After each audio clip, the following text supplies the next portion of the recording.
Strong caramel, toffee pennies, slightly orangey on the nose, as well as slightly harsh, with a little bit of a peppery youthfulness to it.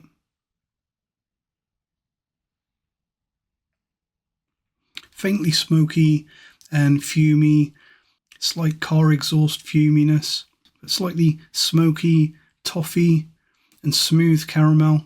More toffee pennies on the palate as I was getting on the nose, and a growing bitterness and sense of harsh, immature youthfulness. On the finish, more caramel and toffee throughout the experience. Bitter, solventy, slightly salty, and quite bitter. The aftertaste on this one in particular is not that nice, but there are worse. There are definitely better, but there are worse.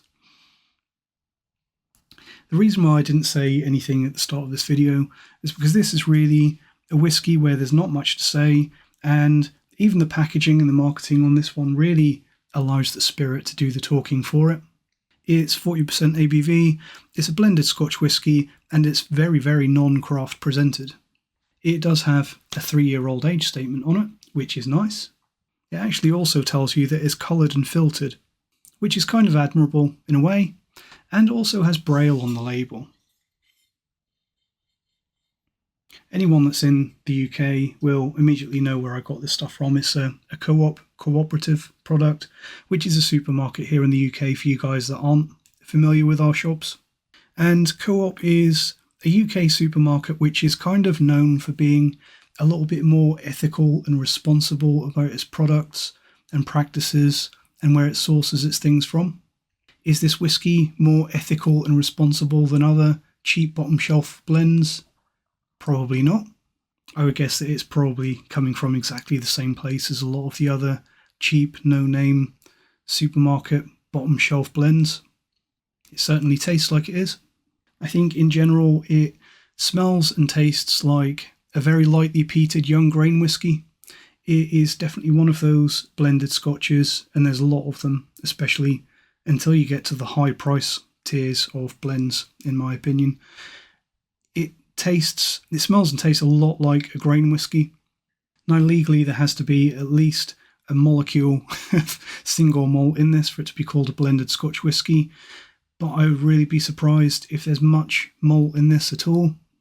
I think that really, apart from the slight smokiness that you get on this one, there's really not much about it to suggest that there's much malt in this. But it is, as I've said before, controversially, a style of whiskey that I do actually quite enjoy on occasion. To me, this kind of, or grain whiskey in general, and these very grain-heavy blended Scotch whiskies, I really think that they should be looked at as a separate category to all other whiskey. I do think that they tend to be more bland and simple, and the quality tends to be lower, but I think that it's something that you can enjoy on its own without, and preferably without comparing it to single malt Scotch whisky. The same way that I'm sure a lot of you enjoy wine or beer or possibly even vodka or mixed drinks, and you can enjoy those without necessarily having to compare it to single malt Scotch whisky. And I think that's the key with things like this. It is a style that I enjoy from time to time, especially as it can be a very cheap change of scenery. And this was very cheap. I paid $7.99 for this half bottle. It is a 350ml. And honestly, I think that it's absolutely fine for mixed drinks or ice in a tumbler. And it's just about fine for sipping as a warm-up dram or an unwinding after-work dram. I do think that it is definitely young. I think that most people drinking this blind would probably guess that it is a 3-year-old. But there are worse. There are definitely better, but there are worse. I think that this one You kind of get your money's worth, just about, but it's firmly in the just okay category. I think that if you've had this and you like it, definitely try things like Pig's Nose and Kenmore, which is an M&S product here in the UK. Even VAT 69, I think, ticks some similar boxes to this. And definitely the M&S 8-year-old blended Scotch Whisky. Very similar mission statement to this one, but a better product for about the same price. Possibly Teachers, even Johnny Walker Red, and grain whisky in general. I think that they're all slightly better than this, whilst being quite similar in flavour and at a similar price point. In fact, some of them can probably even be slightly cheaper than this if you get them on offer. So should you buy this blended Scotch whisky 3-year-old from Co-op? Probably not. You should buy one of the things that I just listed. And if you have bought this and you liked it, definitely try those ones that I just listed. Really though, the value and the point of this one is really that it is incredibly cheap and just about acceptable. And sometimes that's enough. A perfectly adequate, humble little everyday dram that's not pretending to be something that it's not, which in my opinion many of the other whiskies at this price point definitely do. There's no fanciful tasting notes on this. There's very little misleading anything at all. It really just tells you the bare essentials, doesn't patronise. It does say matured in oak casks for a fuller flavour. Kind of.